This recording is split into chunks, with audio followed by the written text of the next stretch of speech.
All right, what's up, everybody? So we're going to go through a bit of a review for exam two. And what I'm going to do for this review is I'm going to be working off of, at least for now, we'll start with fall 2020. And the way that I'm going to order this review is first I'm going to go through and do the theory problems, and then at the end we'll go back through and talk about circuit problems. And we'll branch off and talk about other ones and talk about other potential variations on problems that you might see. But I'll try to give the problem number that we're working on, and again, it's fall 2020, and I'm working off of the solutions file. So yeah, let's go ahead and jump right into the review. So the first problem that is theory is problem 5. And I see that I have a diagram. I have a particle that is circulating through a magnetic field. So I haven't read the problem yet. But what I know is that when I have a region with a magnetic field, in this case that magnetic field is out of the page, and I have a particle that's moving into the region, circulating, and then moving out, I know that I have two equations primarily that I use. One of them is that the radius of this rotation is mv over qb, and the other one is that my period is, let's see, I need to derive it out of in my head real quick, 2 pi r over v, which is 2 pi m over qb. Yeah, okay, 2 pi m over qb. All right. So if you're looking at the solutions, you'll see that they use a different period in this problem, so I'm just going to mention that now, but I think that's a little confusing because it's only moving through half a circle. So this is the radius of the rotation that would be measured right here. That would be a radius, and this is the time that it takes to complete an entire circle. So for the magnetic field region problem, typically the time that we're looking at, and I think we had a homework problem and probably a quiz problem as well that were like this, the time that you're looking at is going to be half of that period. So that's actually pi m over qb. So if you'd like to say something like, if you see this diagram, maybe have on your crib sheet that if you see this diagram, this would be the associated equation or something along those lines. Okay, so in this problem we have a nucleus that has 3 protons and 4 neutrons. The neutrons will only matter for mass, they don't have charge. And we're going to enter a region of uniform magnetic field, go through the half circle, and they tell us how long we spend in the circle and ask us to solve for b. Okay, so we're going to use this last equation right here then. We want to isolate b in terms of time. So isolating b, you can actually, when b is in the denominator of a relationship like this, you could just switch it out with the t. You get b is equal to pi m over qt. So on the exam, I'm going through, I'm like, all right, sick, so I have this relationship. I just need to plug in m, q, and t. They give me t. The question then is just, what do I plug in for m and what do I plug in for q? And this is where the fact that it is a nucleus is important. Your mass, because you have 3 protons and 4 neutrons, you actually have 7 total nucleons. I think that's the right use of that word. I'm not a chemistry person. And so I do know that protons and neutrons have the same mass, and that is a fact that I'm supposed to know. And that mass is 1.67 times 10 to the negative 27th kilograms, of course. And the charge is only due to the protons because neutrons have no charge. So you only have 3 times the elementary charge of 1.6 times 10 to the negative 19th. And then the last thing I'll mention is if you're still having trouble getting the correct answer on this problem, pay attention to the fact that the time is given in nanoseconds. So it's 210 times 10 to the negative 9th for your time. But you plug that in and you'll get a magnetic field. And that should be a pretty straightforward problem. I like that these circulating problems, again, really just come down to 2 equations. You can also have a cyclotron problem. We had some homework problems where there was like a voltage gap that was speeding up. I think it was a proton in the homework.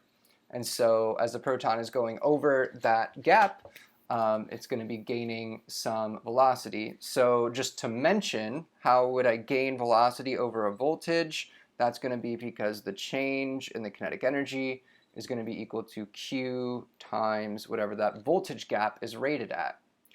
So for this problem even, you could say, what if we wanted to just keep circulating and it's jumping over a voltage gap and it's gaining some energy every time? Well, that means your kinetic energy on the one side will be 1/2 mv squared, and you'll have that set equal to Q times delta V, and you could solve for the velocity.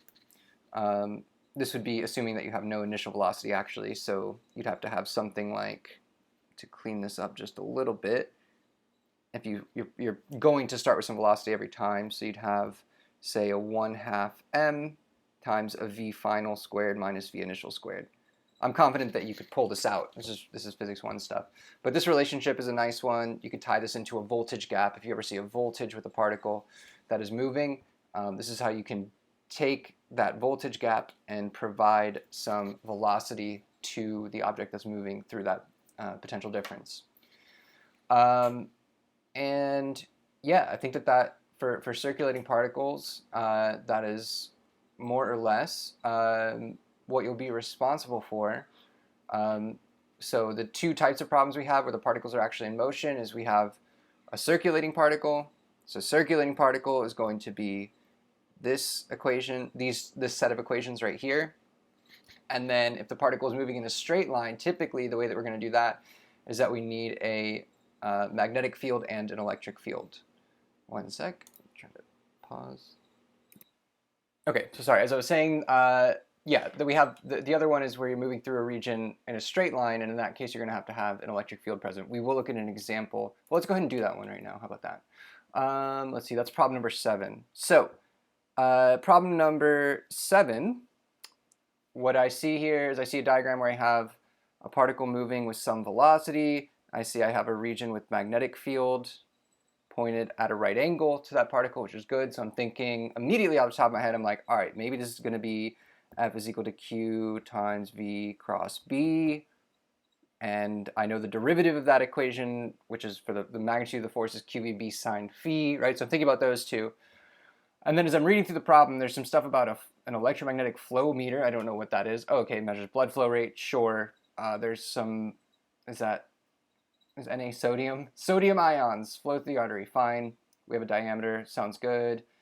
They give me the magnetic field magnitude, and then they say there's a voltage. And that voltage is the thing that I'm really honing in on, because as soon as I see that I've got this setup plus a voltage, I'm going to put little lines on it to indicate voltage is different than velocity. I'll try to do that throughout this review. Once I see that I have a voltage involved, now I'm thinking immediately Hall effect. So, just a reminder, what are my equations for the Hall effect? Well, I know that I have QVB, actually I can just go ahead and do the derivation here. V, this is a velocity V, times the magnetic field has to be equal to the electric field to keep it moving in a straight line, and also for the Hall effect. So this is for straight line motion where you have an electric field and a magnetic field that are providing a force that cancel. That's one application of this equation. The other one is the Hall effect.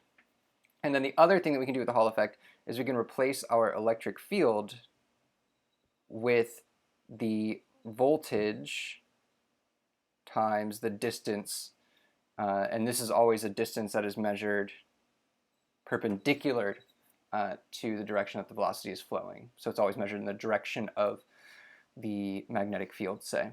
And the reason is because the magnetic field is going to cause, if you do a right-hand rule here, this is maybe good practice for the right-hand rule, and make sure I have to do a mirror image for everyone to work in the video. So right-hand rule, review, I know that my index finger is always going to be extended outward. I know middle finger magnetic field, that's what I try to remember, middle finger magnetic. You could probably write them on there for the next 24 hours or so. You might have a proctor who gives you grief for that. I wouldn't.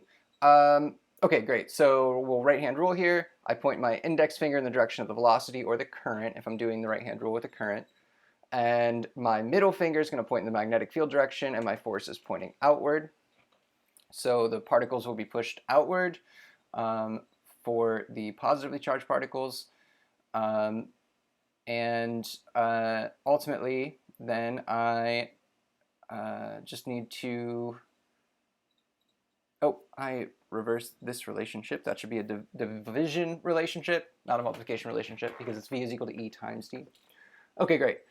So I can use these two equations for Hall voltage.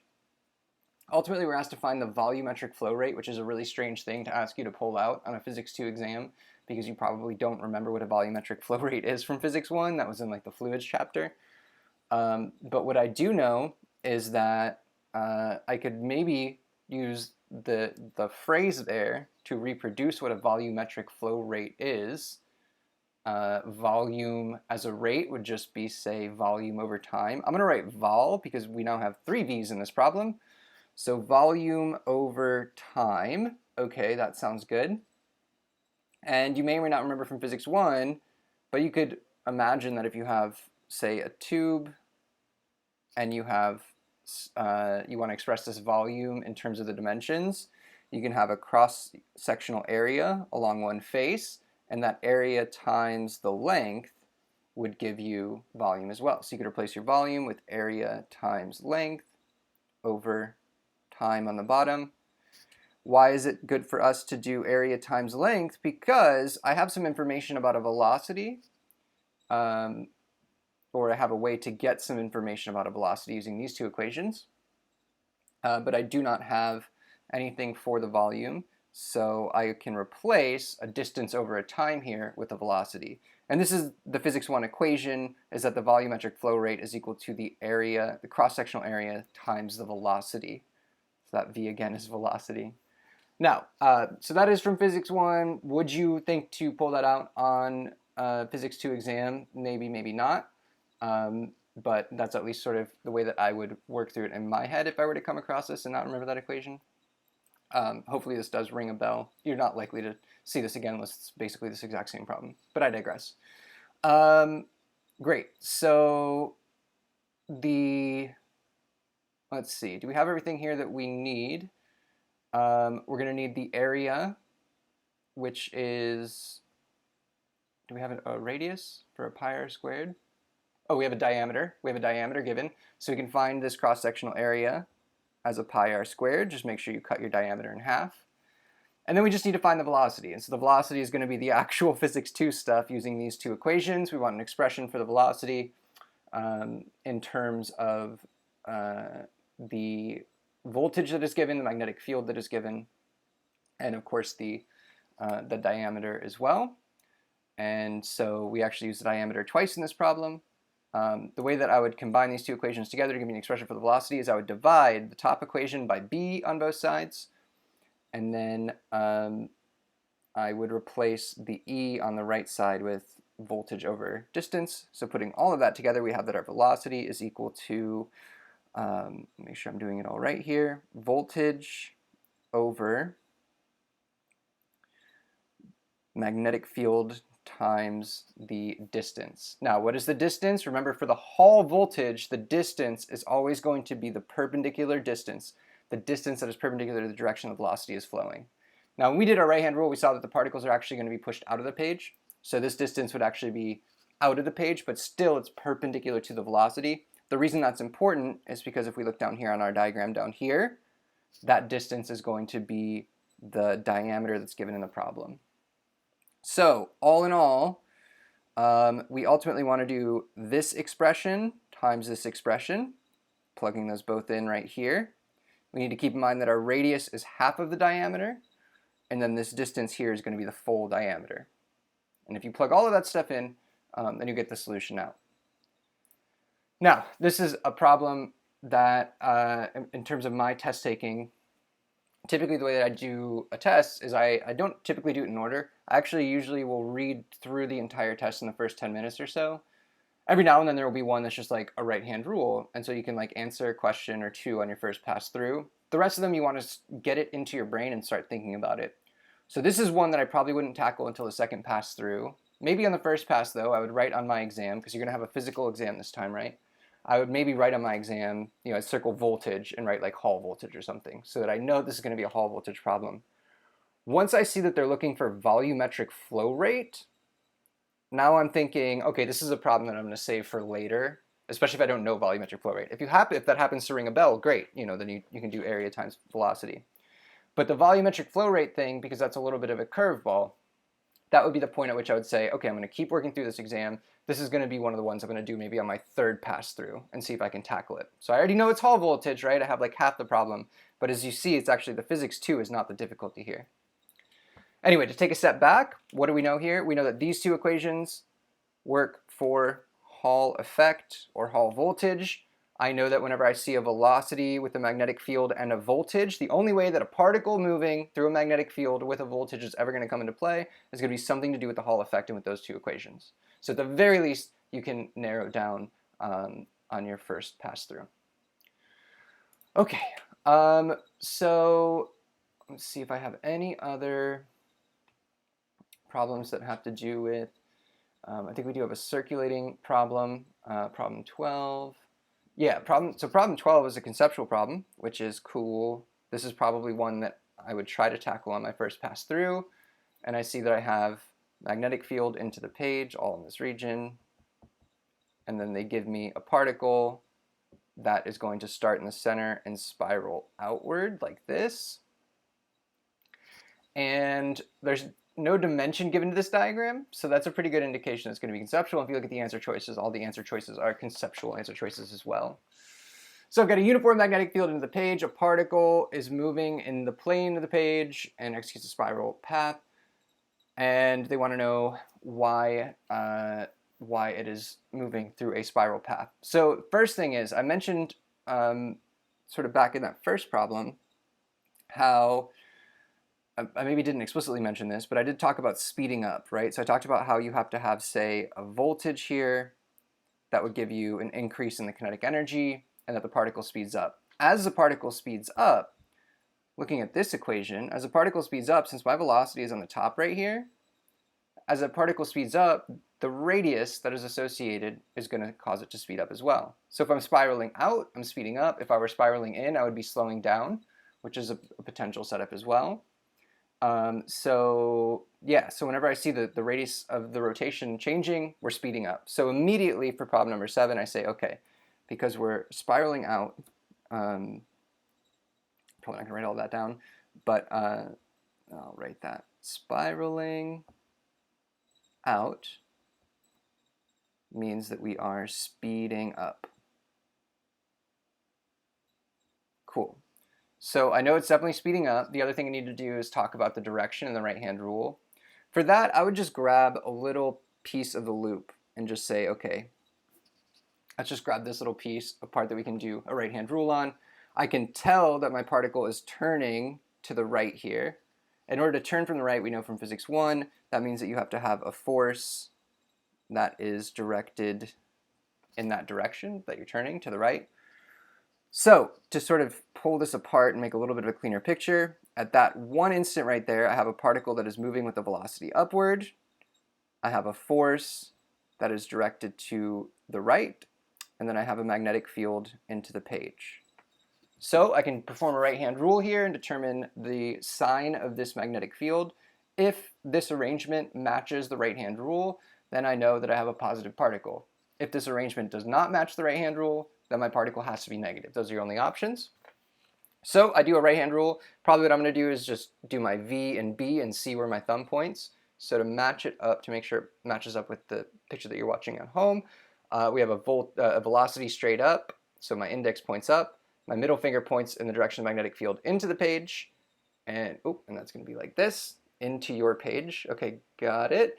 And then notice my thumb is pointing to the left. So my right-hand rule, this is from the right-hand rule, tells me that the force should be to the left, but based on the direction that the particle is turning in the picture, we guess the force to be the right, and that means that my particle is negative. So right-hand rule is something that you're probably going to be tested on explicitly at some point on this exam because it's a big part of solving these problems. If you're comfortable with the right-hand rule, then the right-hand rule problem should be a relatively straightforward one. Maybe in your first pass through the exam, you might not know what the spiraling means, but you could perform the right-hand rule at least and tell that it's negative, and narrow down your answer choices like that, and then come back to the problem later. All right. So, okay, so now we're going to do some magnetic field. Let's see, we want to do torque on. Let's take a look at problem number 8, and then we'll talk about wires that are creating magnetic fields and creating forces on one another. So problem number 8, again, I'm sort of doing these problems in the order that you learned them, which is why we're jumping around just a little bit. But this isn't necessarily the order that I would do them on the exam. But when I come to the problem number 8 and immediately I read a loop of wire, I'm thinking, all right, sick. I know loops of wire. I know a few things about them. I know that if you have like a coil of wire, I know that there is a magnetic dipole moment that's associated with it. And I probably have written down on my formula sheet that the magnetic dipole moment is N. Oop, it's supposed to be an N-I-A. And I also know that the torque is equal to mu cross B. I rarely use this way unless I need to do a right-hand rule. If I do need to do a right-hand rule, I would point my fingers in the direction of the mu, and then I point my index finger in the direction of mu, middle finger in the direction of B, and my thumb would show me the direction of the torque. That's not a problem I've seen a lot where they ask what the direction of the torque vector is, but it's covered now at least. The way that I typically use this is to do mu B sine phi. I keep losing letters. Mu B sine phi is the magnitude of the torque. And you can go one step further and plug in the magnitude of the dipole moment, and this might just be an equation that you want to have on your formula sheet, which is that the magnitude of the torque is going to be equal to N-I-A B, and then there's a sine of phi as well. Now typically, like the problem that we're about to do, typically your angle phi is going to be 90, and so you just have sine of 90 is equal to 1. It is the angle between technically the area vector, which is perpendicular to the loop, and the magnetic field. You probably maybe won't remember that, but if you just remember that if I have a magnetic field like this, if you can assign the direction for the dipole moment as being perpendicular to the loop, then you'll be able to figure out that this right here is the phi that goes in there, should you need it. In this problem, we have a magnetic field that is actually running along the plane of the loop. Since my magnetic field is running along the plane of the loop, that is like your magnetic field being perpendicular to the normal of the loop. A lot going on there. Since it's perpendicular to the normal of the loop, you have phi is 90 and the sine of 90 is 1. The other way that concept comes up, if you recall, is if they ask you to find the maximum torque, then you'd set sine equal to 1, obviously, and it's all from there. All right, so to jump in the problem, finally, we have a loop of wire carrying a current of 2 amps. So I have my I.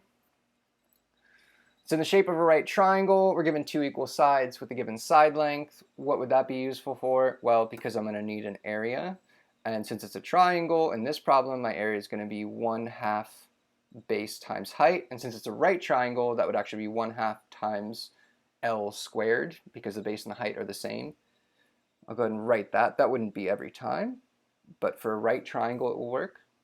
You had a quiz problem where it was an equilateral triangle, which is a little funkier. But just pay attention to what kind of triangle you have, I guess is my lesson there. And they give me the magnetic field as well. And they ask for the magnitude of the torque on this loop due to the magnetic field. So they don't give us a number of turns. They say it's a loop of wire. A single loop of wire would just be one single turn. So N is equal to 1 for a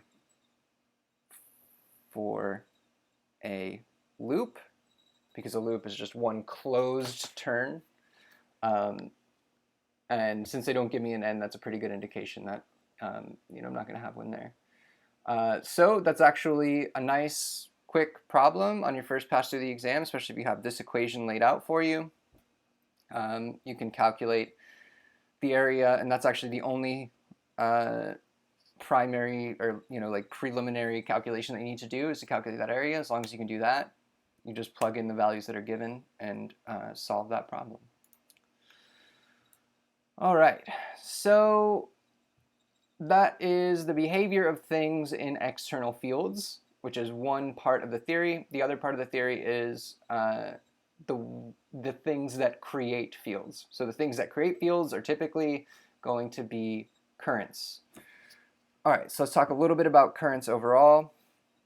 We have a few equations associated with currents that are important. If you have a straight piece of wire, a straight infinite wire, then the equation that you're going to use is that B is equal to mu naught I on 2 pi r. If I have a partial loop,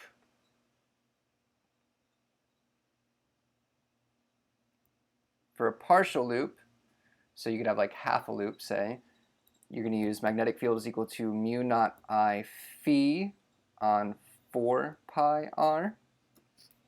And then as a derivative of the partial loop, you could say for a complete loop, these are the only two, above that line, those are the only two equations that you need, but we can actually get two equations out of them. First one is for a complete loop. The magnetic field will be, you plug in phi is equal to 2 pi because one loop is 2 pi radians, and then you solve or simplify a little bit, and you get mu naught I on 2r. And then the one other equation that we did need to use with wires was, from the straight infinite, we had semi-infinite, which this isn't mathematically correct to say, but you could call it half infinite because that's what we're actually typically talking about, where it goes from infinity and then it stops right in the middle of our diagram usually. So in that case, you actually just divide in half the straight infinite wire. So it'll just be a half mu naught I on 2 pi r. Okay, so this is your set of equations if you are trying to create a magnetic field with a piece of wire. You're going to use one of these equations if you need to calculate the magnitude of it. We also need to talk a little bit about direction, which is, we can just sort of do this review of all these different setups. So if I have current flowing upward, what would the direction for the magnetic field be? Well, I point my thumb in the direction of the current and then wrap my finger around the wire, and what I'll get is that the magnetic field is into the page anywhere to the right and out of the page anywhere to the left. If I were to reverse the direction for magnetic field is going to change. So if I have current going down, right-hand rule will tell me into the page on the left, out of the page on the right. If my current is flowing to the right, right-hand rule will tell me that my magnetic field is coming out above and going in below. And if current's flowing to the left, that will switch as well. So into above and out below. And I'm not doing all these right-hand rules because I'm providing you here a little bit of a guide that if you're still struggling with the right-hand rule at this point, then with this one specifically, then you'd probably like to just have a guide, right, to go over. Cool, and then I guess the only other thing that we want to cover is into versus out of the page. So if I have current flowing out of the page, then my magnetic field, if I do a right-hand rule, I point my thumb in the direction that the current is going and wrap around, and I see that I'm going to have a counterclockwise rotation for the magnetic field. And the way that I would use that is I am typically going to just be investigating a single point. So I'd say like here, and I just need to know what the tangential direction is for the magnetic field. So since my magnetic field is counterclockwise, then at that green point that I've just drawn, my magnetic field will be just to the left. So that's the way that you would implement it. And then if I have into the page, I can do another right-hand rule, and this into the page, which is coming at me, and that magnetic field is going to be clockwise as you'd expect. And then again, if I were asked to investigate a specific point, which I will be, then I just need the tangential direction. Since I'm going clockwise, tangential to the left would be straight upward. And you can do that at any point around the loop. Okay, so an example of the direction and the magnitude calculation is going to be problem number 5, or problem number 5, I'm reading weird. Problem number 9 will be one example. This is where you have two of these loop arrangements. So we have one that looks like this, and we have the other one that looks like this, and this is a clicker question, I believe, and our current is going in this direction in both. Crucially, what that means is just that the this direction down here. And oh yeah, I guess this is the one other direction that we need to cover with the right-hand rule. So first things first, these they're going to ask us to calculate the magnetic field at the direct center, because if it were anywhere else, we couldn't do it because we have little chunks of wire. So we need to be at the center because that allows us to ignore these little pieces right here because they are in line with the point that we are investigating. So they contribute nothing at that point of investigation. That's why we always investigate at the center of the loop. Next thing is, when I'm determining the direction of the magnetic field, I can do a right-hand rule. I can also just say that if my current is flowing clockwise, then the magnetic field inside of that loop will be into the page. So clockwise is a negative direction, into the page is a negative direction. So for the top piece, I have into the page. And for the bottom piece, since that current is flowing counterclockwise, my magnetic field will be out of the page. So if you want to pause and write that down, that's counterclockwise produces magnetic field out, clockwise produces magnetic field in. B bottom, cool. And then for our other diagram, we again have clockwise up here. So that will be into the page for B top. And now since we've flipped the smaller section, that one is also now a clockwise piece of current, and so that will be also producing a magnetic field into the page. So as I go to calculate, likely what's going to happen is they're going to end up asking you to do what? I guess I should read the problem. We have two configurations. They give us the two different radii for the bigger part and the smaller part, and they give the magnitude of the magnetic field produced at the center is in particle B, and they ask what the magnitude of the magnetic field at the center is in particle A. Okay, so what I do as far as signs go is I just always do out of the page is positive, into the page is negative. Here, ultimately, they're saying that it is going to be a magnitude, so I just need to know that I am adding these together. They would technically be negative magnetic fields, but since I only want the magnitude, I know that my 25 microteslas that they give me will be equal to the sum because they're going to add together, they're pointing in the same direction. So it'll be B top plus B bottom. And then how do I calculate? Well, I just need the equation for a semicircular arc. So that was on our last page. For a semicircular arc, for a partial loop, we have this equation. For a half circle, phi is going to be pi, which will cancel out with the pi in the bottom, so you'll just have mu naught I on 4r. So that's what I'm going to write here, just to save myself a little bit of room. So I have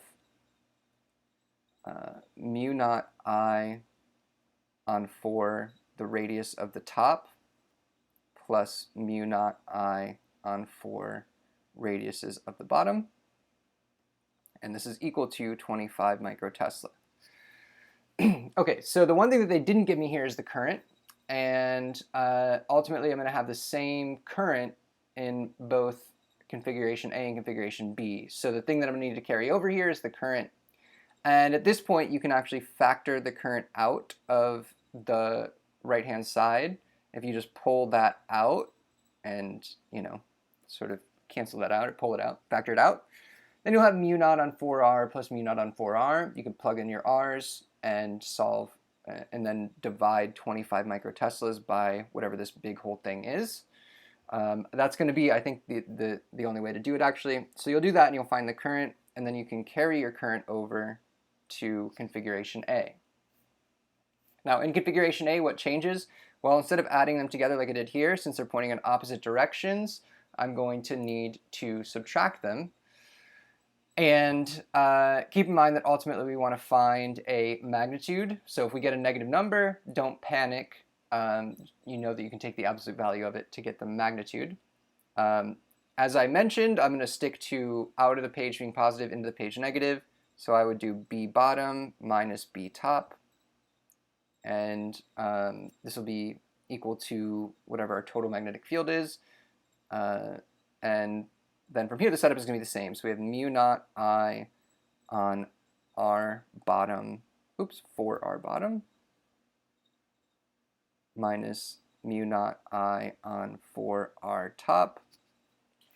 And then you just plug in the period that you found from your first calculation. I'm sorry, you plug in the current that you found from the first calculation for both of these currents, and you plug in the 2 radii given, and you get 5 microteslas there.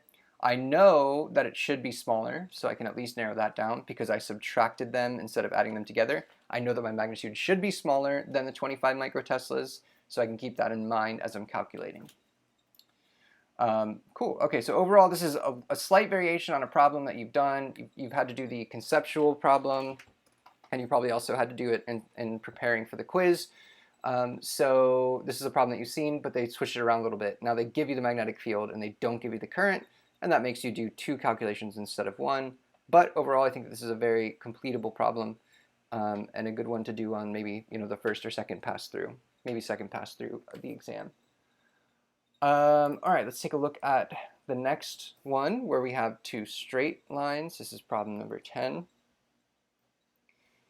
And we have 2 currents.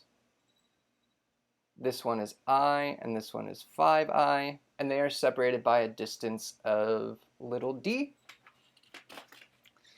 And they ask where the net field from both wires have the same magnitude but opposite directions as the field from the upper wire alone. Interesting twist in this problem. So the first thing that I would probably do is I would try to indicate the directions of the magnetic field from each in the 3 regions. So we kind of have 3 different regions. We have above the top wire, in between the wires, and then below the bottom wire. Why am I looking at those 3 regions? Because the directions are going to change as we jump over the wires. So let's just go ahead and do the direction for the magnetic field for each. You can use your guide that we sketched out here. Our wires are oriented like these 2. So for rightward flowing current will be out above and in below, and for leftward flowing current will be in above and out below. All right, so starting with the top wire, let's go ahead and do the magnetic field direction for the top wire in each region. So above the top wire, my magnetic field is going to be coming out. We'll call that B top. And then below the top wire, magnetic field will go in and go in. Okay, now let's do B for the bottom wire. So above the bottom wire, since the current is flowing to the left, the magnetic field will be in. So that means up here, the magnetic field from the bottom wire is going in. And right here is while we're still above that bottom wire, so the magnetic field is still going in. And then below, my magnetic field will be out of the page. Okay, so we at least have a setup here for the directions, and we can see how we would add or subtract the magnetic fields. Ultimately, we need to set a magnetic field from both wires, so we'll call this B. I'm going to do capital T for total. We want B total to have the same magnitude but opposite direction as B from the upper wire. So this would be equal to the negative of B top. That's how I write that question as an expression. We want our total magnetic field to have the opposite direction, so that's the negative sign, but the same magnitude, so I don't need to put a factor there. All right. So we have 3 different regions, and what I know is that I need my total magnetic field to point in the opposite direction as the magnetic field from the top wire. So in region number 2, since both magnetic fields point into the page, there's no way to add them together to get an opposite direction than just this one's direction, right? Because it's going to be all into the page regardless. So definitely will not work in that region. We can write an equation for the region above, and that's probably where I would start. Maybe, if I'm algebraically correct in how I execute this, perhaps that magnetic field up there, rather the algebra, will guide us to the answer and give us, say, like a negative sign at the end that would tell us that we have that we need to go down instead of going up. So let's go ahead and write out our total magnetic field in that region. B top is out of the page, B bottom is into the page. So it will be B top minus B bottom. And then we know we want that to be equal to the opposite of B top. And before I plug anything in, I see that I can do a little bit of combining like terms. So I could add this term over and add that term over to the other side and end up with 2B top is equal to B bottom. Okay, this looks promising so far. The next thing is to make sure that I indicate my distances relative to the top wire. So the left-hand side of this equation, I'm going to have 2. The equation I'm using is mu naught I over 2 pi r, right? So I'm going to have mu naught I over 2 pi r, where r is the distance from that wire to the location. I need to keep in mind that I need to incorporate this distance d when I'm doing the distance from the bottom wire. So if I am measuring r on this side from the top wire going up, then when I go to do the distance for the bottom wire, I need to add in d to that r. So what that's going to look like is mu naught, my current in the bottom is 5i, over 2 pi times, and here's where I need to incorporate the added distance to the 5i wire. So it'll be r plus d. All right, and now I can cancel a ton of things out. My mu naught will cancel, my I will cancel, 2 pi cancels, and I now have, sort of moving over to this little space that I have over here. Simplifying this, I now have 2 over r is equal to 5 over r plus d. And then you can solve this guy just by cross multiplying. And ultimately what you're going to get out is r is equal to 0.08. So what does this answer tell me? Well, I got a positive value, so that tells me that I am above the top wire, that I did assume a correct direction. And that is going to be my answer choice, and the region will be above the top wire, above the upper wire. If I were to get a negative, then I would want to go back to the drawing board and perhaps, you could try to take that negative, add in d, and find the distance below the bottom wire. Personally, what I would do is I'd go back to the drawing board here and say, okay, let's set this up so that we're in this region. In that region, instead of having b top minus b bottom, you have b bottom minus b top. Well, then it would cancel out. So you need b bottom is equal to 0. So okay, so it actually wouldn't work down there anyway. In other words, it's going to cancel pretty quickly in this case, which is what would tell you that you cannot have any location in that third lower region where this relationship holds, because the fields cancel too quickly and you get b bottom is equal to 0. But if you were to get a negative out here, or if you were to encounter, say, if you were to do this simplification that we did right here, and you get like b bottom equals 0 for the top region, that would tell you, okay, it's not in the top region, I need to go to the lower region. But anyway, cool. So that's, I think, enough about that problem. And this is how we work with the magnetic fields together. You'll notice that the actual physics 2 that I'm doing is the right-hand rule, essentially. From there, it is really just minding this distance d, and I'm just doing algebra and plugging in my equation.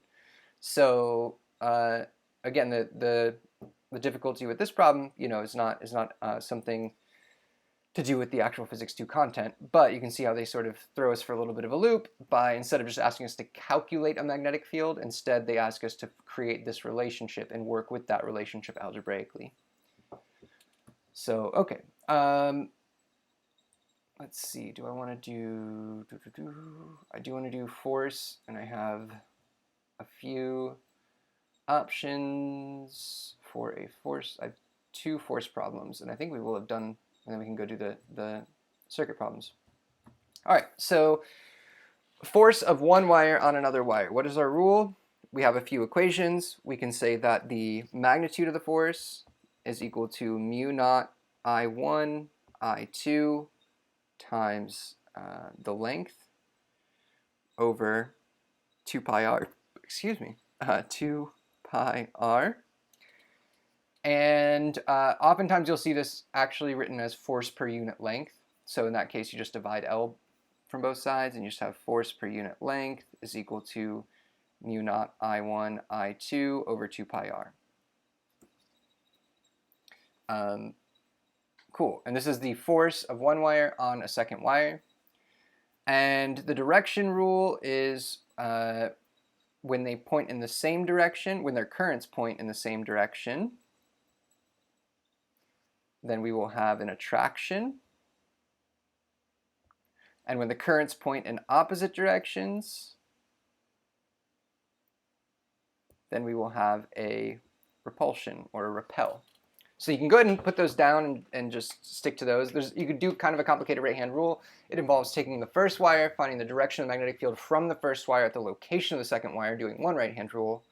And then the second operation is to do the right-hand rule of the magnetic field from the first wire and the current in the second wire to find the direction of the force on the second wire. But every time the right-hand rule will give you this. So if you just like to have that rule down, same direction they'll attract, opposite directions they'll repel, then you'll be good to go. All right, so let's go ahead and put this into action. Problem number 6 on the same fall 2020 exam. We have an arrangement of 5 wires with different directions for the currents. We have into the page, and then we have out of the page, and then we have out of the page, and then into the page, and then out of the page down here. And they're in a square. And they ask us for, we have the identical currents. We have the same I in every single one, and they ask for the direction of the net force on the central angle. Cool. So just to make sure that we can follow through the work that I'm doing here, I'm going to go ahead and number all the other ones, 1, 2, 3, and 4. And then we're just going to follow our rule that I just established. When they go in the same direction, they'll attract. Opposite directions, they'll repel. So starting with particle 1, it's going in an opposite direction from the center wire. So that is going to be a repel. Oh, let me use a different color. So go ahead and call this one F1, the force from wire 1. Wire 2 is going in the same direction, so that will be an attraction, and that is going to be F2. Wire 3 is going in the opposite direction, so that will be a repel, so there's F3. And then wire 4 is in the same direction, so that will also be an attraction, so that is wire 4. Since we have the same current, it means we're going to have the same calculation for the force. So if I were doing, say, force per unit length, I'd have mu naught I squared on 2 pi r. R is the distance from the corner to the center, which is a half the diagonal, and the diagonal is side length root 2. So r would be side length over the square root of 2. I know you can do that if you were to think about it. I'm just saying it out loud here. So you can calculate the magnitude of those forces, but they are all going to be the same because we have the same currents, and we have the same I's and we have the same R's for each of these 4 forces that I have labeled, and so they will have the same magnitudes. The question here, of course, asks for the direction, and you can do this sort of just by inspection because we have 2 forces at 45 degrees pointing up, 2 forces pointing 45 degrees down. They're all the same, and so therefore all of the y components would cancel, and you just end up with a net x component to the right. If you wanted to actually do the calculation and you wanted to add them all together and make sure that that works out, then what you want to do is make sure that you get the angles. As I just mentioned, all of them make a 45-degree angle. These are positive 45-degree angles. These down here are negative 45-degree angles. But they're all making 45-degree angles. And so you could do the sum of the forces in the x and the sum of the forces in the y and do the components for each and make sure that you have positive y components for these guys and negative y components for these guys. So you'd see your y components are going to cancel and give you 0. And then you'd have cosine of 45 on mu naught I squared over 2 pi r for each of the 4 x components. So you'd end up with like 4 mu naught I squared on 2 pi r, where I mentioned r is the side length over the square root of 2. Then you have a cosine of 45. And that's how you could find the magnitude for this would technically be a force per unit length for both of these. Cool, and that's one way to do force problems is when you have the setup of a bunch of wires. I believe you had a homework problem where they were all in a line, and you just had to do the same idea of attraction versus repulsion. There's one other force problem on this exam, and this is problem number 13, and this one's just going to be conceptual. Oh, I gotta clear out some of the whiteboards here. I don't think I'm going to need any of these.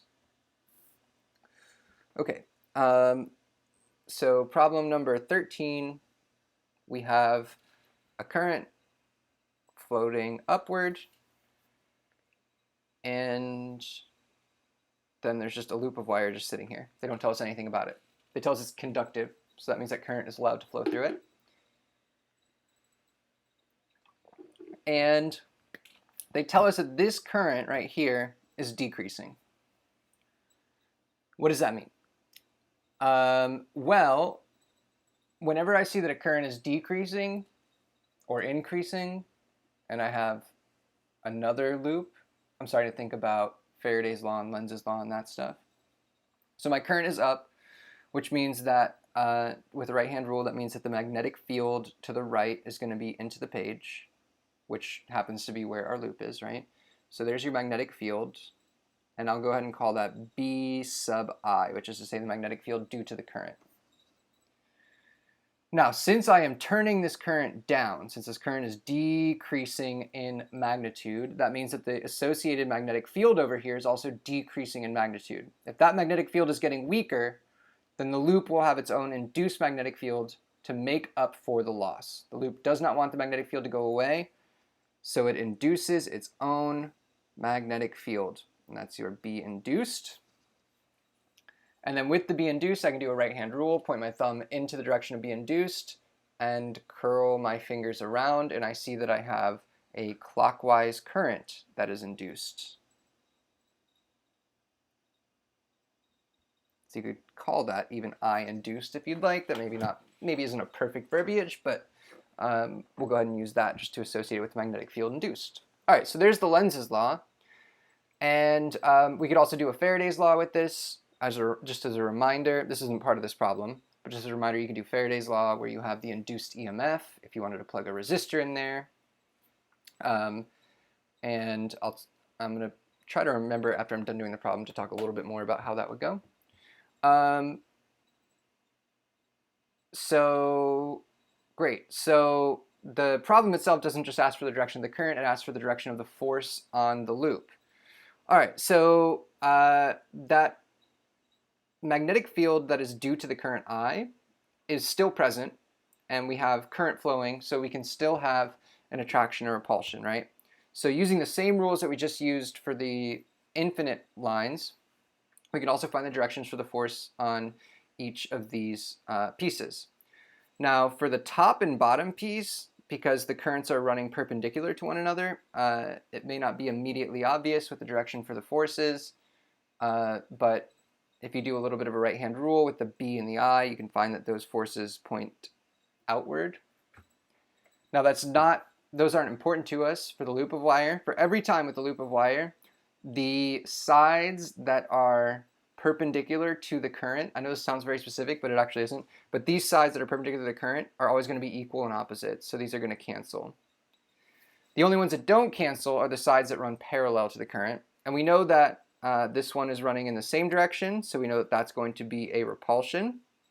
And since it's closer to the wire, that's going to be a big repulsion. And then this current is running anti-parallel to our big current I. So that one is going to feel an attraction, but it'll be a smaller attraction. So I have a big repulsion for the left side and a little attraction for the right, which means that the big repulsion is going to win out. And so my net force is going to be to the right.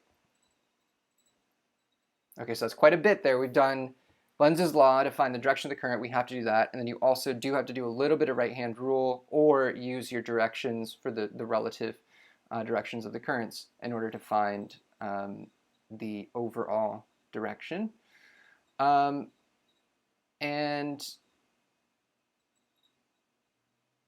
I am seeing, oh, I flipped attraction versus repulsion there. Whoops. This one, somebody probably already posted this.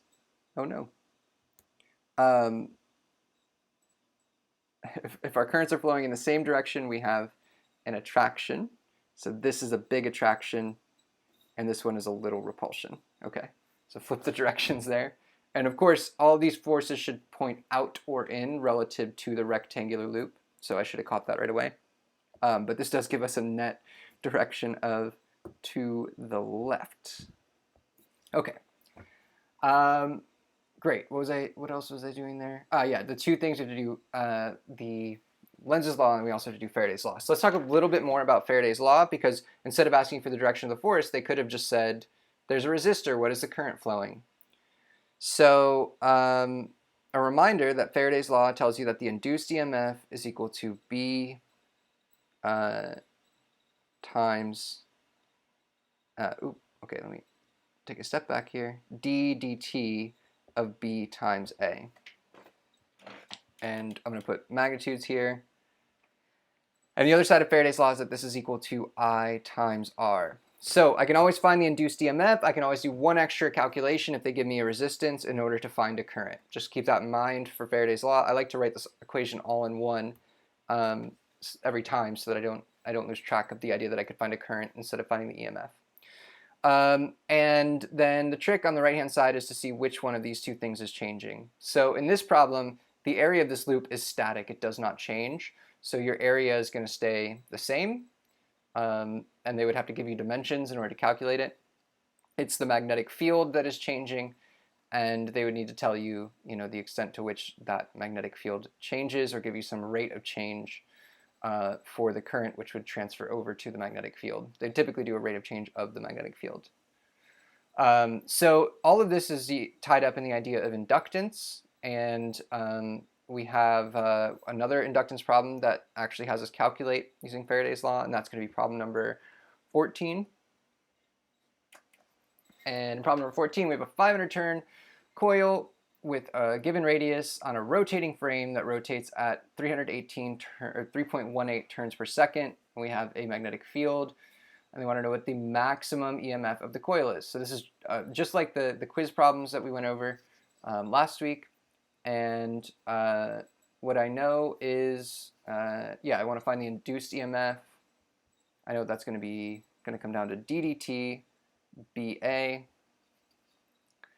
And if you recall, for the quiz problems, this would be something that's worth writing down, is if you have a rotating coil, then you would want to replace your A with an A of t function. That's equal to A cosine of omega t. All right, so this might be worth it for the crib sheet as well, and you could put it right with this equation. Again, there's absolute values here, etc. And then we differentiate, and we did this derivative a few times. So one thing that I do want to mention is that there is an implied N out in front. If you have a coil that has an N, that's going to sort of factor into, I guess you could say, factoring into the area. There's also another formulation of Faraday's law, which is that epsilon is equal to N d flux dt, which this is a derivative of that equation. So point is that there is always this N for the number of turns, and so it might be beneficial to put an N there. Of course, N is not going to change with time, so you could factor the N out as well.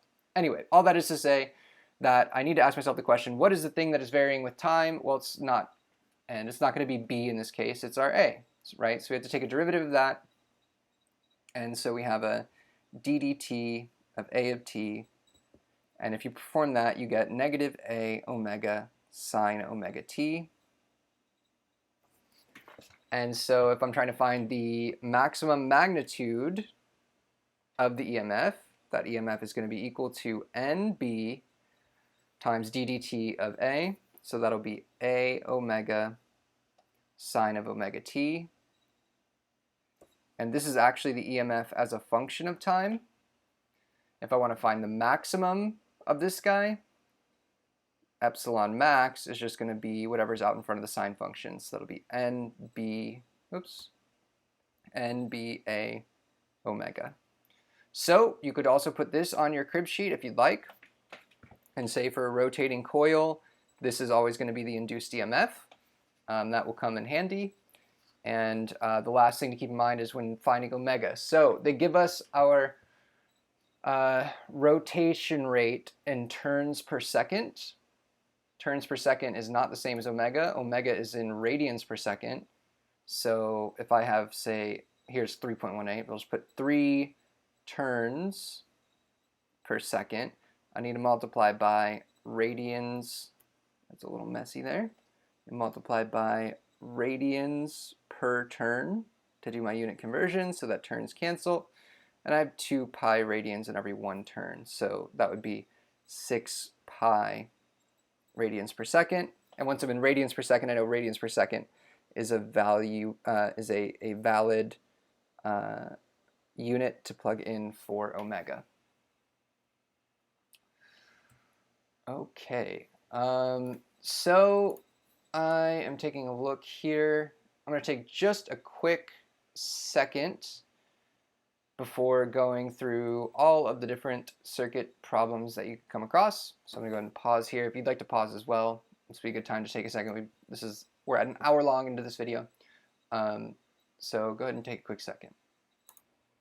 Okay, so before I do jump into circuits, I just want to mention the sliding bar problem. It's an old favorite on a lot of old exams, and it's good to just have down because, again, this is one that can be very quick if you know what to do. It tends to be a 1 or 2 step problem. So the 2 things with the sliding bar to keep in mind is that you have the induced EMF that's going to be equal to B times the length of the bar, which is going to be like the rail separation sometimes. So that will be your length, and then you have the velocity of the bar. And from the induced EMF, you can always find an induced current, always, with Faraday's law. And that's one thing you may be asked to do with the sliding bar. You may also be asked to relate the force, like the magnetic force, to an applied force. That was a problem that you had to do, I believe, on a homework problem, on a quiz problem. And so in that case, you just substitute in the current. You solve the top equation for current, and you substitute that into ILB, the force on a wire. And that gives you the bottom equation that I have there. So just write these 2 equations down if you need to pause to make sure that they're written down, because that can be a very quick problem if you do happen to get a sliding bar problem. All right, so let's go ahead and talk about circuits. First of all, we're going to talk about resistor circuits, and then we're going to take a step back and look at the different types of combo circuits when you plug resistors into capacitors or into inductors and see what happens there. All right, so the first problem is a conceptual problem, and we have a circuit where you have these batteries with there's a switch here, and you have 2 light bulbs. And they're connected like this, and they're plugged into 2 more batteries. So this is kind of a multi-loop problem, but it's actually kind of a conceptual application of the multi-loops. So this is a good launching off point because we're going to do a multi-loop problem in just a second. And that's battery A and battery B. I've also seen this problem on a lot of old exams, so this is a good one to make sure you understand sort of the theory about what's going on here. Now, initially our switch is open. When the switch is open, that means that this whole side of the circuit can basically be ignored. You essentially just have your 2 light bulbs, A and B, connected in series to 2 batteries that add up to 30.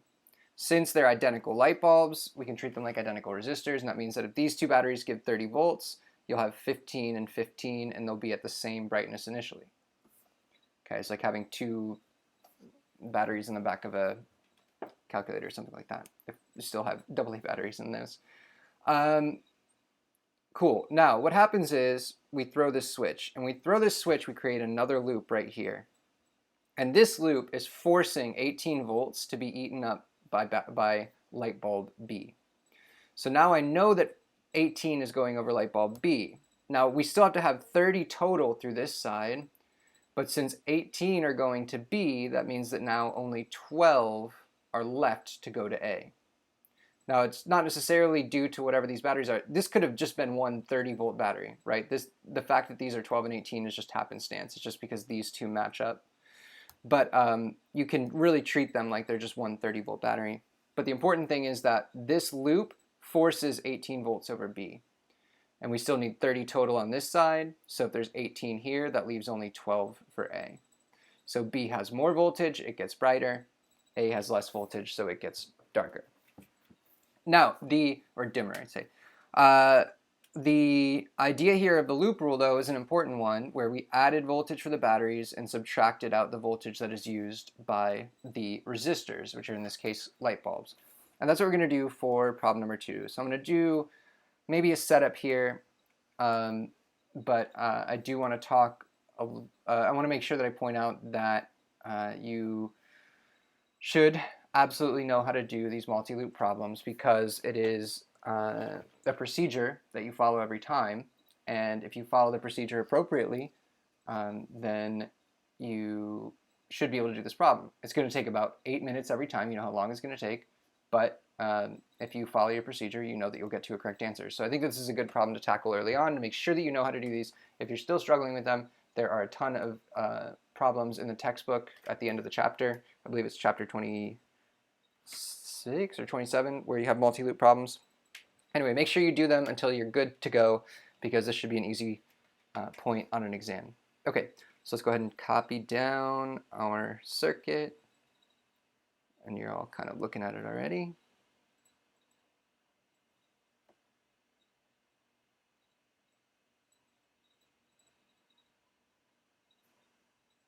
Okay, and we have a 16-volt battery, an 18-volt battery, and then we have all these resistors, which are going to be 4 ohms, 12 ohms, 4 ohms, and 4 ohms. All right, so I need to, first of all, assign directions for my currents. I need to assign the direction for 2 currents, and I would typically start with the biggest battery and make that I1. If you're looking at the solutions, they've made the second biggest battery I1, so I'm gonna do the same thing as the solutions. But typically what I would do is I'd say, okay, 18 volts, we're probably gonna have current coming out of the positive terminal of my 18-volt battery. So I'd call this one I1, here I'm gonna call it I2, just to follow that solution. And I'd say my next biggest battery is 16 volts, so I'm gonna say there's current coming out of the positive terminal there, and I would typically call this I1, but here we're gonna call it I2. And then I see that I1 and I2 meet up at this junction point, which means that I3 has to flow away from that junction, and so that's going to cause it to go down and go to the left through these 2 batteries. Okay, this gives me my first equation. I1 plus I2 is equal to I3. This is almost always going to be your first equation. And then I need to generate 2 more by doing loops. And I can choose any loops I choose. There are 3 most common loops. You could go, I typically will work off of the junction, but you can start at the battery if you'd like. So you could do, say, this loop here. That would be 1 possible loop. You could do this loop. That would be 2. And then you can also always go around the entire outside for a 3rd choice. And you know, either way, you're going to end up with 2 equations and all 3 currents in them. There's not really a way around that. So I typically just work through the 2 smaller loops. And our rule is when we go from negative terminal to positive terminal through a battery, we add voltage. When we go the wrong direction, we subtract it. And when we go with the current through a resistor, we add voltage. And when we go against it, we subtract it. So let's start off by doing this loop here in the direction that I have just indicated. I add 16 volts from my first battery, and then I subtract 4I1 as I go with the current through this guy. And then I come around. Now I'm going against the current through the 12 ohm resistor, so I'm going to add back in 12I2. Whoops, not I hat. 12I2. And then I go the wrong direction through my 18 volt battery, so I subtract out 18 volts, and I get back to where I started, so I set it equal to 0. And you can clean this up a little bit, and you'd have negative 4I1 plus 12I2 is equal to 2. And then your other loop, again, I'm probably just going to do this one. In this case, we're going in the right direction through everything, which is nice. So to start, we add 18 volts, and then we subtract 12I2. And then we're going to subtract 4I3 and subtract 4I3, which is the same as saying subtract 8I3. And then we set it equal to 0. So now I have a system of equations, 3 equations, 3 unknowns. My most straightforward way to proceed from here is going to be to take this substitution right here, and then I'll have these 2 equations in terms of just I1 and I2, and then I can solve one for I1 and solve for I2. Ultimately, I will get I1 and I2 by solving that system of equations.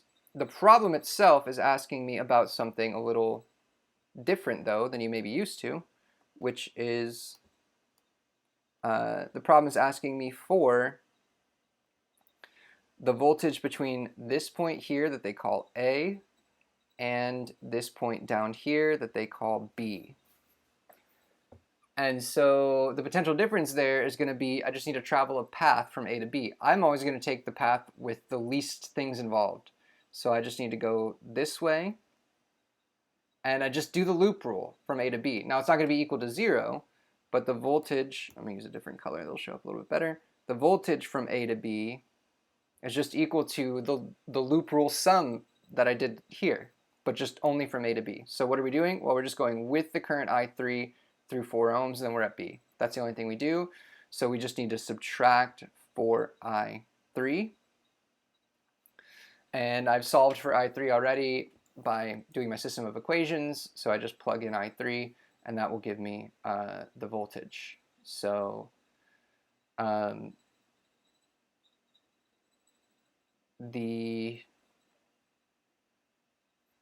see, the total current is 1.5.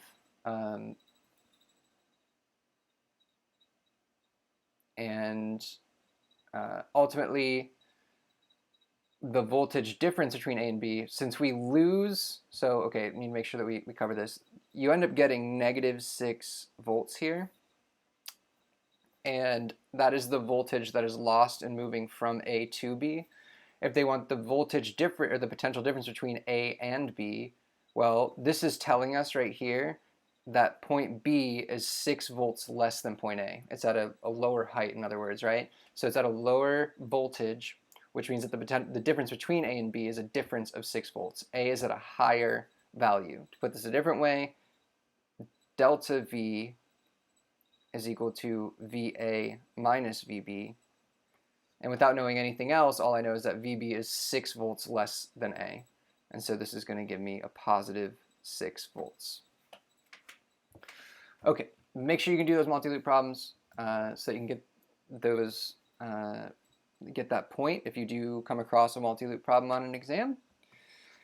And the last one that is a circuit problem that's just a resistor is problem number 3. It's a very strange one, but I've seen this one several times. You have a hexagon bent out of a piece of wire that has 12 ohms. Okay, so we have 6 sides for the hexagon. Each side is going to be a 2 ohm resistor, right? 12 divided by 6 gives you 2 ohms for each side. And then ultimately what they do is they ask for the resistance between these 2 points. When they ask for the resistance between these 2 points, essentially you can think of it as, as they're establishing this as like the 2 different ends of the circuit. And so you have to look at your 2 different paths. We have 2 ohms and 2 ohms right here. And then we have 2 ohms, 2 ohms, 2 ohms, and 2 ohms on this side. And so what we need to do is we need to add these resistors together like they're in series or parallel. These 2 are in series because they're one after the other, so I add them right together. And so I can say that I have essentially 1 4 ohm resistor through that side. On the other side, I have 2 plus 2 plus 2 plus 2. I have an 8 ohm resistor through that side. So combining them all together gives me an 8 ohm resistor. And then the last thing is, if I want to find the total resistance, now I have two resistors that are in parallel. So I do 1/8 plus 1/4, and I ultimately need to find the inverse of it. So that'll be 3/8, and then the inverse of that is going to be 8/3 ohms. And that's how you do the hexagon problem if you come across it. They'll just establish 2 points, and the two different paths that you can get from one point to the other will be your two different parallel pieces of the circuit. You add everything on each side together to get the equivalent resistance of each side, and then do a parallel sum like we did. Okay. Take a sip of water here. All right, so that's resistor circuits. I do want to talk about the other types of circuits that we have. There are two double combos, LR, RL, and then of course LC is the funky one where you have the energy pass back and forth. So to start, I'm going to review, I guess, the three different combo types. So we have the first one that we cover is RC. Are we responsible for RC? I'm going to cover RC. I think RC. Yeah, we're going to be responsible for RC on this exam. Let's go ahead and cover RC as well. Okay, let's just do them all at once. So RC, we actually covered like at the beginning of the unit for this exam. This was in the resistor chapter. And then we define RL, which is the new one.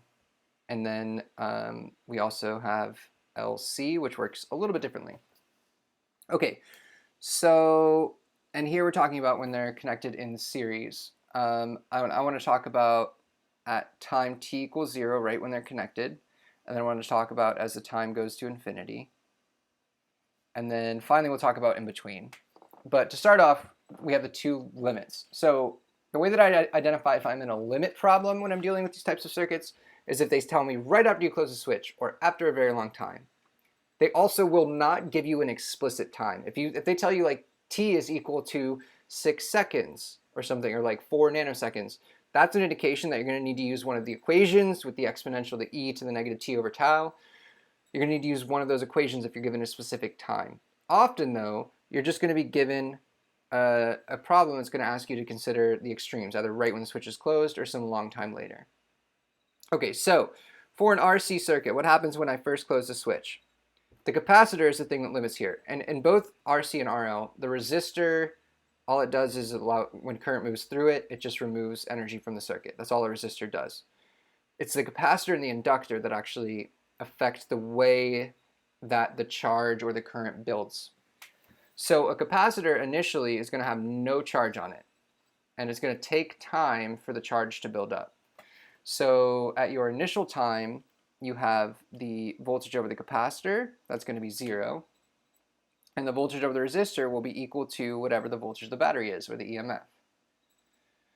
A very long time later, charge is stored on the capacitor. Once charge is stored in the capacitor, current can't flow anymore. Once the capacitor is fully charged, current cannot jump over the gap of the plates between of the capacitor. So what that means is that the voltage of the resistor now is going to be 0, and the voltage of the capacitor will be equal to the EMF. Now this is, I need to mention, this is for a series. So if you have a situation where you also have some parallel stuff going on, typically you'll do one piece of the circuit and then another piece of the circuit. Okay, for an RL circuit, picture's a little bit different. In this case, initially the inductor does not want any current to flow through it. Since the inductor does not want current to flow through it, it means that it's going to resist the current flowing through. That's what takes up the voltage.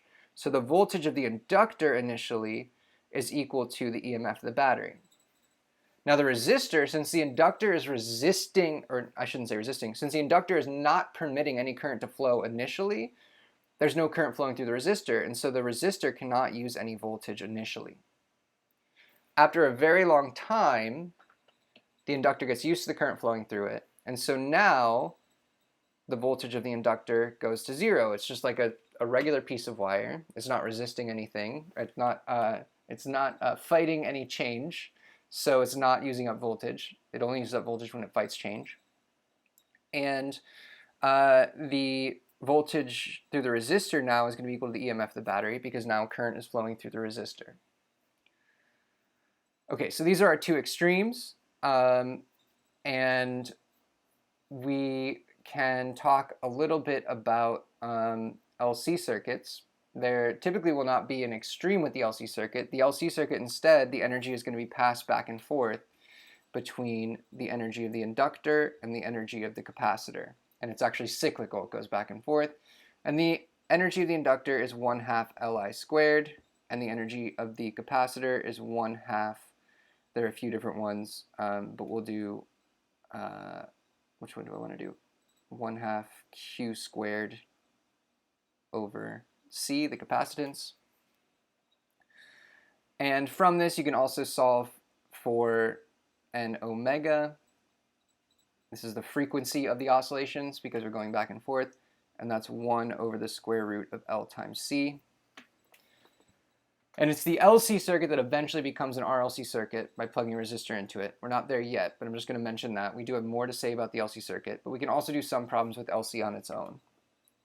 Now, what I'm going to mention here, and you'll probably actually, if you're writing this down, you probably want to continue going downward in these two columns, but we're going to sort of do a different section here. This is for our extremes, right when the switch is closed, or a very long time later. If I'm given a time with RC and RL, then I need to use some equations. So I can charge for RC. When I'm charging, the charge is going to build up like the EMF over the capacitance.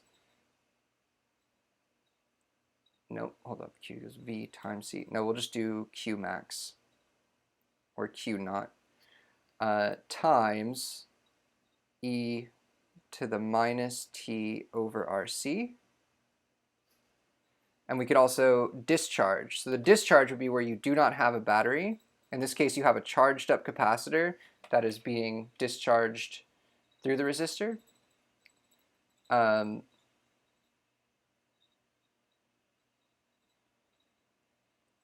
This is supposed to be a 1 minus. Oh man, that's messy. Let me see if I can save this at all. 1 second, make sure I'm giving you the right equation here. It's supposed to be Q naught is equal to, let's see, T equals 0, you have 0, yeah, 1 minus E to the minus T over RC. Okay, and then, yeah, as we're discharging, this is the one where you'd have, you have some initial charge that is stored up, and that initial charge is going to decay like E to the negative T over RC. Okay, so again, charging is when you're connecting it to a battery, and discharging is when you already charged up the capacitor, there's no battery present now, and you're discharging the capacitor through the resistor. For an RL circuit, it's going to be a very similar picture, except now instead of talking about charge buildup, we're talking about current buildup in the inductor. And so you'd have an I of T, so it's not exactly charge, it's like current buildup. But your I of T is going to build very similarly, where you have some I naught times 1 minus E to the negative T, negative RT over L. And then you could also have a current discharge where you have some I of T is equal to I naught times E to the negative RT over L. Okay, there's kind of a lot of equations here. Point is that you know you're going to need to do something with the E to the power if you have a time that's given specifically in the problem. And there was something else that I wanted to mention. Oh, right, the actual magnitudes of these guys out in front. This will come down to the problem that you're actually working on. Typically, for an RL circuit, that current is going to come, that's like some maximum current that's going to be related to the voltage of the battery and the resistor's resistance. So it could be something like, you could usually replace that with like an epsilon over R. Excuse me. And for the RC circuit, it's typically related to the capacitance because we're talking about charge. So that charge will typically be something like epsilon times the capacitance. So that would represent the maximum charge in an RC circuit. Okay, so that's RC, and then the right one is RL. Okay, so let's go ahead and do some problems, and we'll see. We might need to add some more equations, but let's go ahead and jump into a couple problems. First one that we're going to hit is going to be 15. And problem number 15, they say we have a series LR circuit. Good, that's our base level of operation. It's just a regular series LR circuit. If you take a look at 16, you'll see that you actually have a little more complicated of a picture because there's like 2 resistors and there's a switch and yada, yada, yada. So 15 is a series LR circuit. That's where all of our rules start from. And we have a battery, we have a resistor, we have an inductor, and they ask, what is the greatest energy stored by the inductor after the switch is closed? What is my greatest energy? Well, the energy of the inductor, the B there is for the magnetic fields, in the magnetic field of the inductor, is 1/2 Li squared. Now, in order to find the maximum energy, I'm going to need to find the maximum current. And the maximum current, as I just mentioned on the last page, is epsilon over R. This just comes from V equals IR. This is just V equals IR rearranged, and our V is now an epsilon because we're talking about an EMF, or electromotive force. Okay, so they give us 9 volts for the EMF. They give us the resistance is 0.5 ohms. And they also give us the inductance. So that's actually straightforward. Plug those in. That would be, for me, a first pass problem. I would do that on my first run through the exam. Problem number 16, probably not a first pass problem, because we have this complicated diagram associated with this problem. We have R1, and then we have our inductor, and then we have a switch, pulling out all the bells and whistles here, and then there's another resistor, R2. So this is R1, and this is R2, and this is the inductor. And sorry, that's supposed to be connected there. It's all one piece, but you probably see it on your diagram there. And all right, so I have an inductor, I have the 2 different resistances, and I have a voltage source. Now, we are going to close the switch S for a very long time. This, I believe, was a homework problem this semester, where you close this switch. What happens when you close the switch? Okay, so what I know from my theory is that the inductor is going to resist change. So initially, the inductor does not want anything to flow through it. And so that means that you initially are just going to have current cannot go through the inductor, and so you just have current going through R1 and R2. After a very long time, what's going to happen here is the inductor no longer resists the flow of current, and in fact the inductor isn't a resistor. So after a very long time, that inductor is in effect a straight wire. And when you have a straight wire there, this is a situation called shorting. This resistor R2 is resisting the flow of current. Your inductor, after a very long time, is not resisting the flow of current. So what that means is that no current is going to flow through R2. All the current is just going to flow through the inductor. And so in effect what we have is just a single loop with one current that's flowing through the whole thing. This current is 0, so it's as if R2 isn't even there, and that's again because the inductor after a very long time gets used to current coming through, and so current will just always choose that path of least resistance, which in this case is 0 resistance.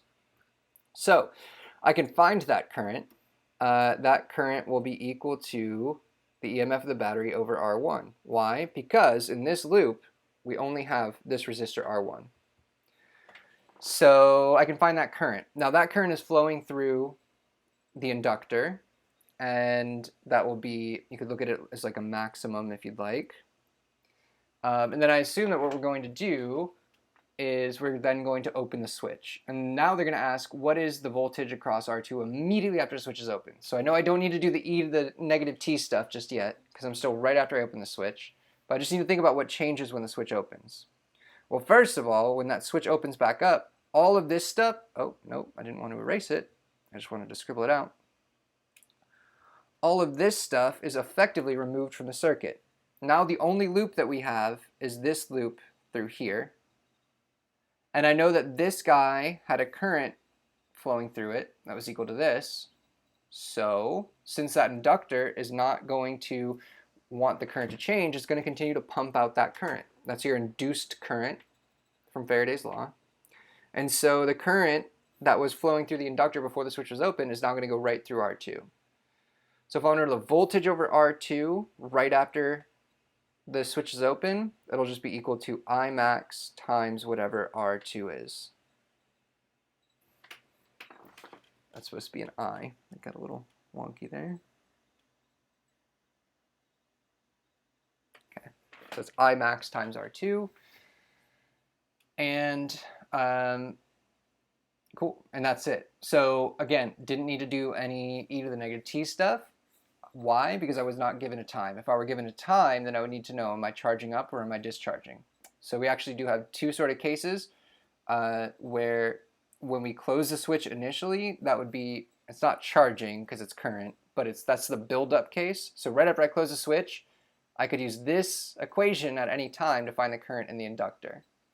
Once I open the switch, then I would use this equation where the resistance here is R1 and the resistance here is R2 because this was the resistance that permitted that current to build up. So that's an example of a problem that you could get on an exam where they'd ask you to find the current at a specific time, like after the switch is opened. Okay, so cool. So that's it. We have two RL problems. That's nice. It looks like we have one RLC and, sorry, we have one LC and then two RLCs. Let's take a look at the LC, problem number 17.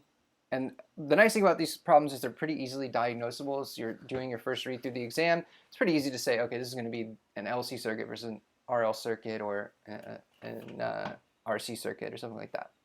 So problem number 17, say LC circuit, perfect. I get my capacitance, I get my inductance. I immediately am thinking, all right, I know that for these types of circuits, this is the junk that is involved usually, right? So energy is going back and forth between the inductor and the capacitor. I know that I could use this equation, and if they ask me about a frequency, I know I can use this equation. But this one actually comes from that one.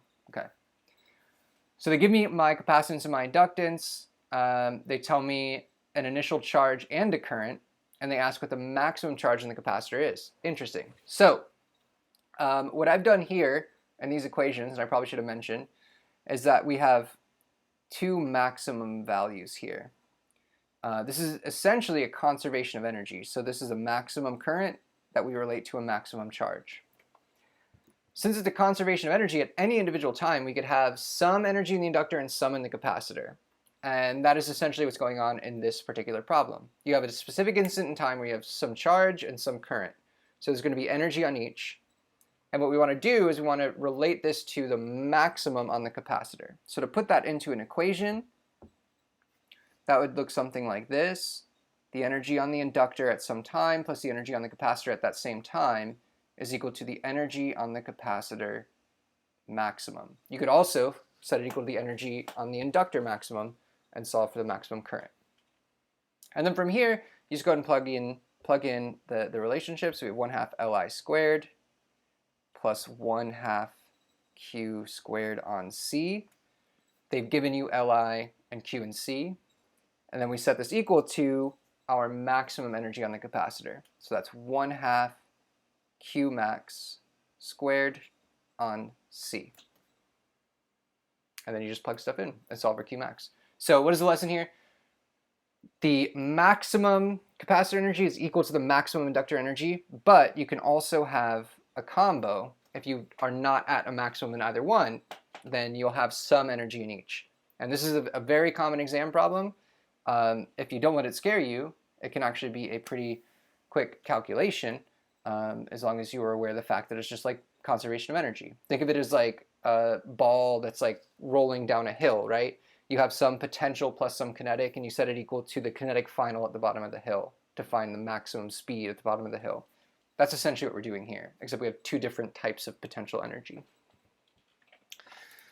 Okay. So we're going to have two RLC problems. And we have one on resonance and one on the damping of the amplitude. Well, we'll just talk about them in order, I suppose. There's not really a specific order to go through. Okay, 18. The amplitude of oscillations, in an RLC circuit, not connected to an EMF, decreases by a factor of 2 in some time. The amplitude of the oscillations. Here's what I know. There's a very long equation that talks about the oscillations in an RLC circuit, but what I know is that the EMF amplitude comes from the term that is out in front. So if I were to say the EMF is a function of time, you might be able to find an equation that looks something like this, where they say like epsilon naught times e to the minus RT on 2L times some big long sine or cosine function with a bunch of stuff going on in there. So this right here is the oscillation, that big long sine function. The amplitude of the oscillation is whatever's out in front. In this case, that includes a function of time. But what we can do is we can say that epsilon amplitude, the amplitude of the oscillations as a function of time, is equal to whatever the initial amplitude is times this e to the negative RT over 2L. Finally, they say that we want to decrease by a factor of 2 in 1 millisecond. So that means that we want to have this e of t needs to go to epsilon naught over 2. Let me set that equal to epsilon naught, e to the minus RT over 2. That's an R, not a 12. E to the minus RT over 2L. I'm losing my penmanship a little bit here as we move into the later half of this review. Great, so I've just replaced, they just said, hey, you want to go to half the amplitude. They could have said you want to go to a third of the amplitude, whatever. You would just plug in for this, the amplitude times whatever that factor is, or divided by whatever that factor is, and that's what we've done, and your epsilons ultimately cancel. A shorthand way to do this that you might see in the solutions is to just set whatever the factor is equal to this guy right here. And then you do need to take a natural log of both sides to isolate, in this case, the time. But they give you R and they give you L, and it's actually a pretty straightforward solution if you need to do it. So amplitude of the oscillations is one RLC problem that you do want to be able to do, and that would actually be a pretty quick one to tackle if it does come up. The other RLC problem that we have has to do with resonance. Excuse me. All right, so at resonance, a few wonky things happen. First of all, we can say that our driving frequency is equal to the natural frequency, which we already know is 1 over the square root of LC. So that's one problem they could say. They could say at resonance, what is your driving frequency? That's all they could ask for. We also know that the voltage over the inductor is equal to the voltage over the capacitor at resonance. So this is like one note. This is like a second note that you could take for resonance. And then the last thing is that we can find the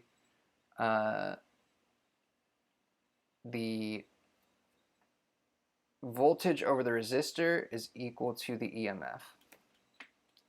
So all of these are true for the case of resonance, and these would be worth putting on a crib sheet, because if you happen to come to a problem like this where they say we have a resistance, an inductance, a capacitance. Circuit is connected to a variable frequency EMF that has a given amplitude. So this is where the phasor diagrams come in. Remember, it spins according to the frequency of the EMF. And I'll talk in just a second about the associated phase angle and impedance. I think I'll give you those equations. But for this problem, where we're just at resonance, this is a special case. They say, find the amplitude of the potential difference across the resistor at resonance. Oh, okay. Well, I would just look at my notes and say the voltage of the resistor at resonance is equal to the EMF.